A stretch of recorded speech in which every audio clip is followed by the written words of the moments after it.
Olá, hoje é quarta-feira, 30 de abril de 2025. O grupo de conjuntura está reunido para mais um dos seus podcasts.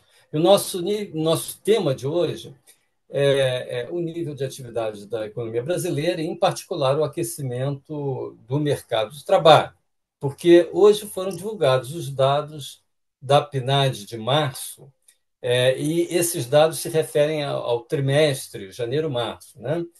É, Na nossa leitura dessas informações, elas revelam a continuidade do processo de aquecimento do mercado de trabalho, sobre o qual a gente já falou em outras oportunidades.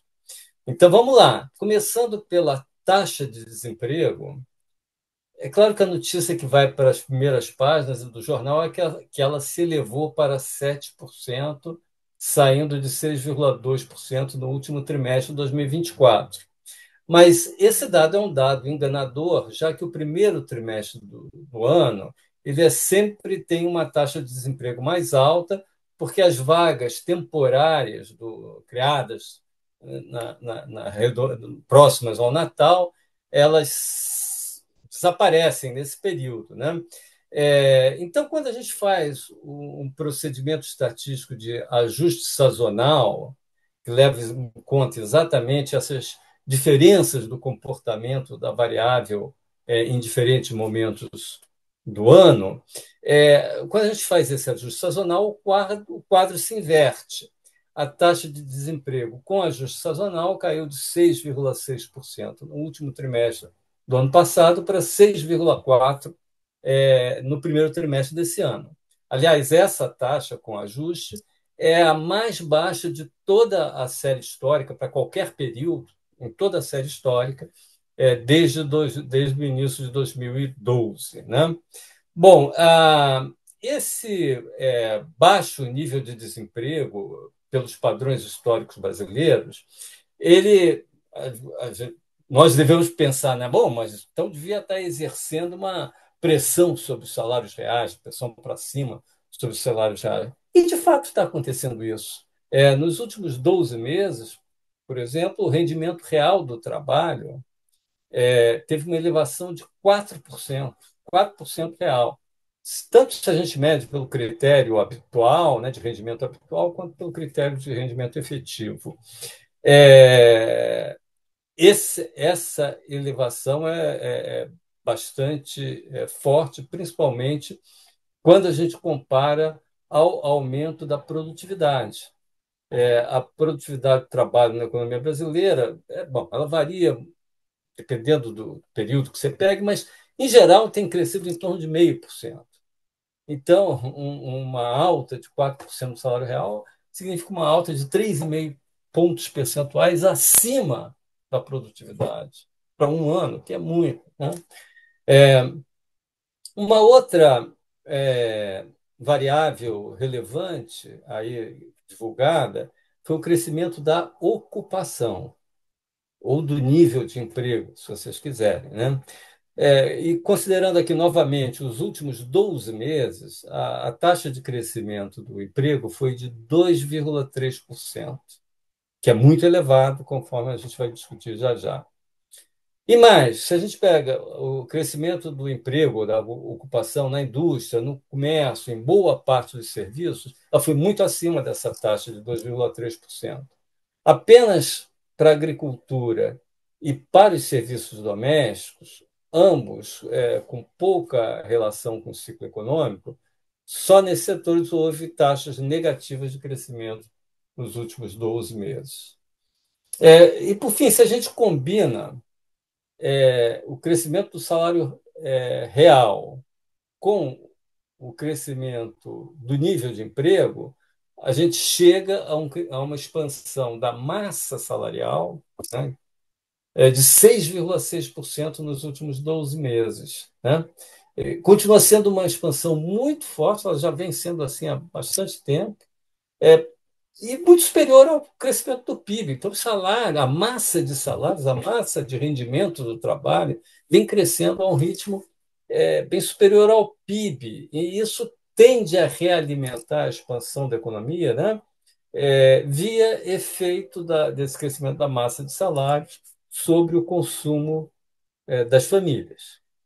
Eu gostaria de agora pensar um pouquinho nas implicações desse quadro que a PNAD está revelando para a gente, né, aqui, né, período mais recente. Né? No, em alguns podcasts já anteriores, a gente já falou aqui da restrição ao crescimento resultante dessa situação apertada, né, do mercado de trabalho. Só que ela se agravou, que é o que a gente mostrou aqui com os dados mais recentes da PNAD.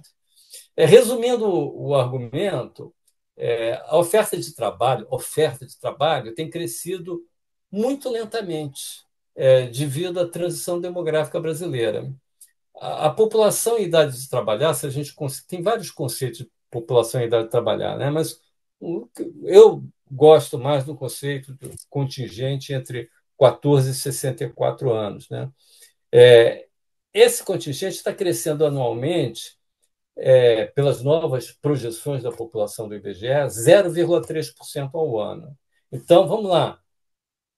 E a PEA, que é a população economicamente ativa, ou a força de trabalho, tende a crescer mais ou menos em linha com a população em idade de trabalhar. Então, a oferta de trabalho tende a crescer 0,3% ao ano. Na atualidade, essa taxa é decrescente. E a demanda por trabalhadores, como é que ela está crescendo? O crescimento tem sido mais rápido. É, Se a gente tomar um crescimento do PIB de 3%, na verdade, a economia brasileira, nos últimos 4 anos, vem crescendo um pouquinho mais do que isso, mas vamos pegar 3% para pegar um número redondo. Se a gente combina esse crescimento com que a gente chama, né, esse conceito de elasticidade PIB do emprego, ou seja, quanto cresce o emprego quando o PIB cresce 1%.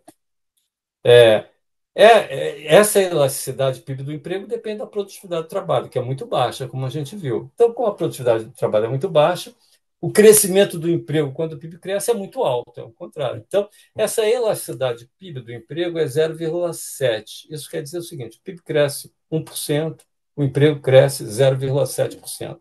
É isso que vem acontecendo na economia brasileira nos últimos anos.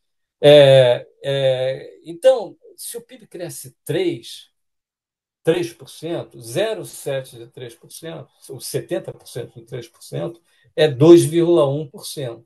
Taxa, aliás, muito próxima do que aconteceu. Eu falei agora há pouco que a elasticidade, que o emprego cresceu 2,3% nos últimos 12 meses, né? Próximo a esses 2,1%. Na verdade, até um pouquinho mais. Né?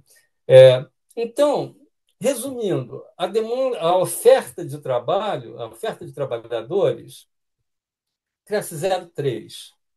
A demanda por trabalhadores vem crescendo 2,1, 2,2, 2,3% ao ano.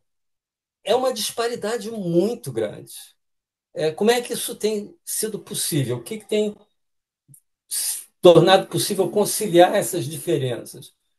Ah, Isso só tem sido possível de acontecer porque existia um enorme estoque de desemprego em 2020. Né? Então, havia um desemprego excedente muito grande em 2020 e que, ao longo dos últimos 5 anos, esse estoque de desemprego de desemprego excedente foi sendo reduzido por conta desse crescimento muito alto da demanda por trabalhadores em face de uma oferta muito baixa. É, Só que acontece o seguinte: esse excedente de desempregados, pelo que a gente falou no começo, se esgotou ou está se esgotando. Né? Então você não pode continuar crescendo da mesma maneira que antes. Então, e é isso o nosso argumento pelo qual existe uma barreira dada pelo mercado de trabalho para o crescimento do PIB, que já está posta agora. Né? Dada essa situação, né, a gente tem então três alternativas para pensar aqui o futuro próximo. A primeira é aumentar o que se chama de taxa de participação na força do trabalho, né? Pessoas que não estavam dispostas a trabalhar são trazidas para dentro da força de trabalho, para dentro do mercado de trabalho. Quando isso acontece, você então pode aumentar, vou dizer assim, a oferta de trabalhadores num ritmo maior do que a população em idade ativa. Só que o pequeno detalhe é que isso não está acontecendo. A, a taxa de participação da população em idade ativa na, na força de trabalho tem ficado mais ou menos estável em torno de 62%, né? E bom, há várias razões para isso. A gente não teria tempo de falar aqui agora, a gente pode, em outra oportunidade, conversar sobre isso, mas o fato é que isso não está acontecendo. A segunda alternativa é haver um aumento da produtividade do trabalho, né? Se houver um aumento da produtividade do trabalho, então você pode aumentar o PIB com mesmo com o crescimento da força de trabalho baixo, você pode ter um crescimento maior do PIB, né? Então, essa seria o segundo cenário. O terceiro cenário, quando não acontece nenhuma coisa nem outra, nem aumenta a taxa de participação, nem a produtividade, a economia é forçada a desacelerar, e no caso, como se já está batendo no limite, bruscamente, né? E no limite tenderia para uma taxa de crescimento não superior a 1% ao ano, que é o produto do aumento da produtividade pelo crescimento da força de trabalho. É, novamente, o que os dados da PNAD estão mostrando é isso, que não houve nem ajuste pelo lado da taxa da participação, nem pelo lado da produtividade, né? O emprego cresce 2,3% nos últimos 12 meses, e o que ele faz é forçar o piso inferior aí da taxa de desemprego. Então, ele está forçando. Só que quando ele força isso, ele acaba também gerando um aumento de salário real e pressão inflacionária. É, resultado, eu acho que o que a gente, a não ser que, de repente, saia da cartola aí um aumento de produtividade, me parece pouco provável, né? Produtividade normalmente é uma variável que ela aumenta, mas quer dizer, a não ser de fatores totalmente eventuais, mas de forma consistente, ela leva tempo, né? Leva tempo depois do investimento crescer, da capital humano crescer, etc, etc. E, então, eu sou cético em relação a isso. É, se for assim, você continuar forçando para baixo a taxa de desemprego, tentando crescer mais, vai ser um processo de esticar a corda. A taxa de desemprego pode baixar um pouquinho mais, mas a custas de você ter essa pressão inflacionária, né? Me parece evidente, então, que esse padrão não tem muito futuro, né? E embora existam medidas pontuais que o governo pode tomar para eventualmente aumentar um pouquinho a taxa de participação no mercado de trabalho, o caminho mais promissor é o aumento da produtividade. Eu acho que esse deveria ser um foco, é para ontem, não para hoje, para que a economia possa ganhar condições de crescer ao ritmo desejável, né? Então, mas eu acho que a curto prazo a gente vai esbarrar nesse limite inevitavelmente, sobre o qual nesse limite que eu falei aqui, inevitavelmente. Então, eu paro por aqui, passo aqui para os meus colegas. Tá. Obrigado, Francisco Eduardo. Tá? Você nos apresentou um panorama geral, não? Mas ideias que você já tem apresentado desde o ano passado, não? Sobre dinâmica do mercado de trabalho, só gostaria de eh, adicionar um ou dois comentários. O primeiro pode ser que a taxa de desemprego que veio agora em março estava em linha com aquilo que era esperado pelo mercado, pelos especialistas, não, sobre mercado de trabalho, não? As projeções estavam entre 6,8 e 7,2, não? Deu 7%. Então a gente não teve nenhuma surpresa nesse sentido, digamos, eh, o que foi dado hoje de manhã pela informação do IBGE não tem uma novidade para os analistas, tá? Não temos essa surpresa, como já não tínhamos no mês anterior, não, nos meses anteriores. Agora à tarde deve sair informação do CAGED, não? O Ministério do Trabalho deve divulgar dados, ainda a gente não tem esses dados no momento que estamos gravando, mas também a gente não deve esperar surpresas dentro da informação do CAGED, não? Ou seja, as expectativas é que no mês de março tenham sido geradas aproximadamente 200 mil vagas novas, não? Que vai um pouco em linha com o aquecimento do mercado de trabalho que o Francisco Eduardo está nos destacando. Mas o que eu queria destacar é esse ponto de que, por enquanto, a gente não está tendo surpresas em relação às expectativas que os analistas têm sobre o mercado de trabalho. Um segundo Eu que ponto que eu gostaria de destacar que me chama a atenção, um ponto que Francisco Eduardo destacou sobre a taxa de participação, que tem se mantido muito estável. Eu gostaria de destacar que Francisco Eduardo destaca que o salário real tem aumentado, não? Em variação acumulada em 12 meses, dá 4% em termos reais, e apesar desse aumento do salário real, não tem aumentado a taxa de participação. Isso mostra uma certa inelasticidade, não? Uma certa... Por que razão, se aumentou tanto o salário real, não vai ter pessoas que antes não estavam dispostas a trabalhar e agora estão dispostas a trabalhar? São dos pontos que o Francisco Eduardo destacou que a gente poderia falar em algum outro momento, tá? E o último ponto para destacar, a gente já tem comentado isso em outros podcasts, é o fato de que ao longo do ciclo econômico, o mercado de trabalho normalmente é o último a se ajustar dentro do ciclo econômico, não? Ou seja, quando a gente tem uma retomada do nível de atividade, ela acontece primeiro e alguns meses ou algum trimestre depois acontece o ajuste no mercado de trabalho.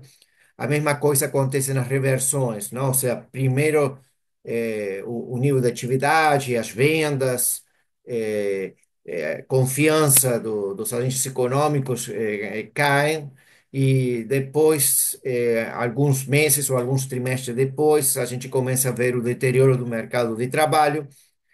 Em consequência, faz parte isso sim da dinâmica convencional dos ciclos econômicos. A gente espera essa aceleração do mercado de trabalho, tá? Mas ele vai acontecer depois que outras variáveis macroeconômicas, notadamente indicadores de produção, nível de atividade, já tenha se deteriorado um pouco mais. Ou seja, um pouco a racionalidade é que quando caem as vendas e cai um pouco a produção, os empresários demoram um pouquinho para tomar suas decisões para demitir pessoas, tá? Então, queria destacar esses três pontos, não? Agora, professora Maria. então eu queria destacar aqui, quer dizer, esse quadro que foi colocado aí, do nível de atividade econômica espelhado no mercado de trabalho, é um quadro onde você tem aí, isso é o resultado de uma política monetária extremamente contracionista e uma política fiscal na contramão disso tudo, extremamente expansionista, né? Então, alguém poderia pensar, mas espera, com esse juro real, né, a Selic em 14,25, uma expectativa de inflação de 5, quase batendo 10% ao ano, em termos reais, né?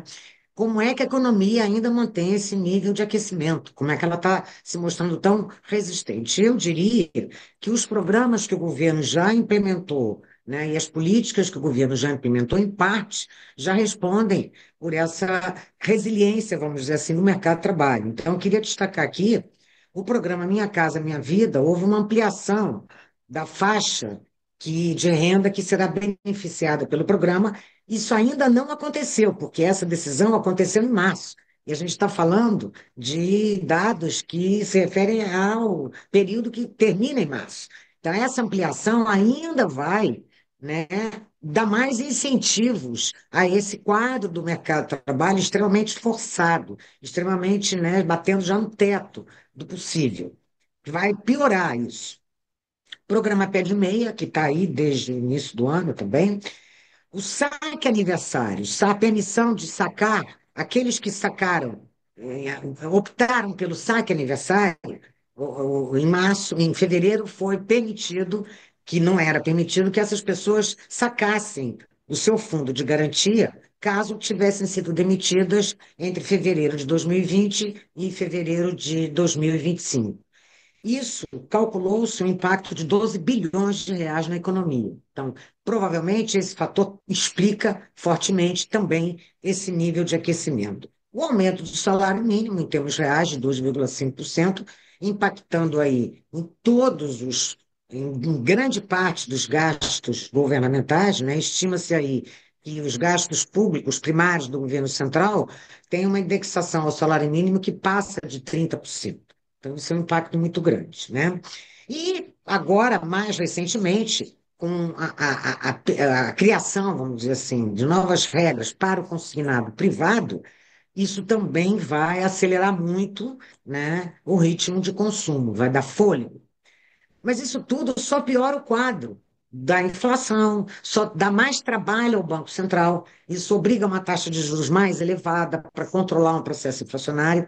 Então, esses fatores todos que eu acabei de colocar, né, eles vão na contramão de uma coisa que está acontecendo endogenamente na economia brasileira, que é a economia batendo no teto da sua capacidade produtiva. Forçar isso só vai gerar mais inflação ou mais importações, que é um outro tema que em algum momento a gente também vai tratar, que é o quadro da piora, né, do déficit de transações correntes, que ele é a contraface desse desequilíbrio que a gente está falando aí. Então, era isso que eu Só para queria fazer. completar esse ponto aí seu, Margarida, porque você tem uma pressão inflacionária, que é o que a gente está falando aqui, mas essa pressão, neste momento, esse quadro da economia mundial sobre o qual a gente também tem falado, ela pode ser até atenuada, né?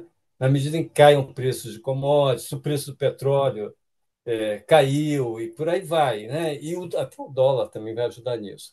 Mas na medida em que esses fatores compensem a inflação, aí entra essa outra coisa, porque aí porque está baixando o preço dos importados, você vai aumentar as importações e aí o desequilíbrio vai aparecer não na inflação e sim no balanço de pagamentos, onde aliás ele já tem aparecido, mas talvez se intensifique. Então, é uma coisa ou outra. Então, eu acho que você tem razão, a gente tem que voltar aqui mais adiante a falar sobre essa questão do balanço de pagamentos.